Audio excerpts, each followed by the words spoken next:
Time now for some business news. Cami Knight joins me on the set. Hello to you, Cami. Starting with IBM pulling its ads on X, formerly known as Twitter, of course. Exactly. It's actually because it found that its ads were running alongside pro-Nazi posts. That's after a media watchdog group called Media Matters for America published a report on those ads on Wednesday. The report said it found that the Musk-owned platform had run ads on pages of multiple accounts that champion Nazi ideology, and not just for IBM, but also Apple, Oracle, television network Bravo, and telecoms company Xfinity.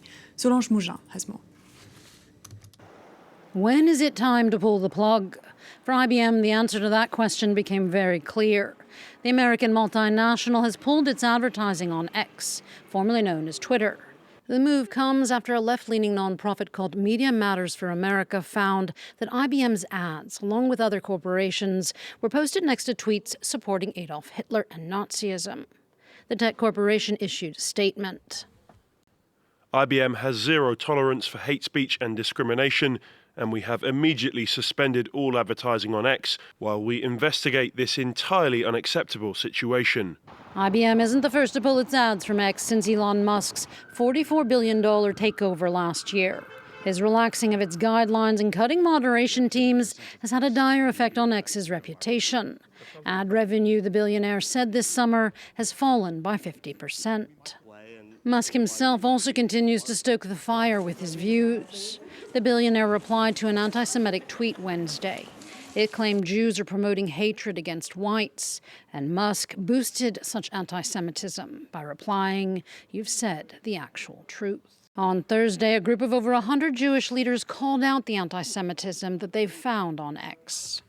None of this is surprising. Musk has been spreading anti-Semitism now for years. What is surprising is how many tech companies and leaders are still willing to do business with him.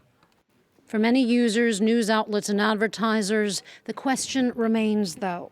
Faced with the rise of hate speech and extremist content on X, should they too pull their support?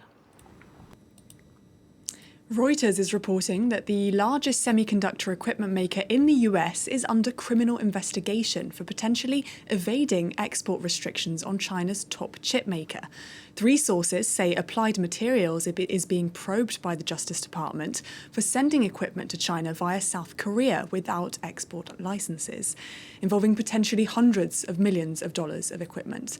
Semiconductors are probably the most crucial component when it comes to modern manufacturing. They're used for all electronic devices, but they're also used for defense. Now, one of the US's main concerns is that its microchip technology be used by China to surpass the US military. As a result, it banned the export of semiconductors to China last year, which did not go down well. And on Friday, Chinese authorities reacted to news of this criminal investigation. China has repeatedly stated its position on U.S. chip export control to China. The United States should stop politicizing, instrumentalizing, and weaponizing economic, scientific, and technological issues, and also to stop disrupting the stability of global supply chains. Now, this definitely dampens the mood after this week's APEC summit, which finally brought President Joe Biden and his Chinese counterpart Xi Jinping back together for trade talks in San Francisco. And on the face of it, at least, it was seen as an effort to put trade tensions to bed, Xi making it clear that US businesses were very welcome in China. Now, the this APEC summit... for ongoing economic cooperation. And we will continue working to better facilitate high-standard trade that advances workers' rights with strong enforcement of labor standards. And at every step, we have upheld our commitment to unions. Each of the framework pillars includes strong pro-labor outcomes that will benefit workers of all economies. Now, that was Biden addressing the Indo-Pacific Economic Framework, which was a 14-nation deal that was meant to be rolled out this week, but it was cancelled amid opposition from Democratic lawmakers over a lack of protection for workers. So you can see there, he promised to continue working on that deal. It's time for a market update. European stocks trading in the green on Friday after a reversal of momentum in the previous session.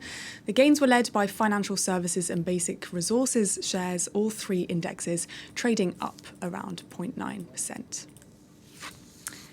The lower house of Russia's parliament, the State Duma, has just approved its biggest ever federal budget. It'll increase spending by around 25% in 2024, and record amounts will be allocated to defence. Military spending is even expected to overtake social spending next year, which would be a first in modern Russian history. Analysts say Russian President Vladimir Putin will be focusing on low unemployment, high wages, and very targeted social spending to help him shore up support ahead of the presidential election in March. Now, details of military spending are kept secret, but experts suggest that Russia is in third place globally for defence spending, behind China and the United States. And we end with Amazon, who'd once launched an ambition to be an everything store. And well, it's about to add cars to the huge list of things you can buy on the platform. People will soon be able to shop for Hyundai vehicles through an agreement with the South Korean automaker. Now, being able to buy a car online has been a source of contention for car makers in the US who do prefer to deal directly with customers. And this won't work like other Amazon orders. Your car won't be delivered to your doorstep. You still have to go and get it at the dealership. I guess down the road, maybe we'll be able to buy houses and other stuff too. All right, Kemi, thank you very much, Kemi, with a look at some of the business news.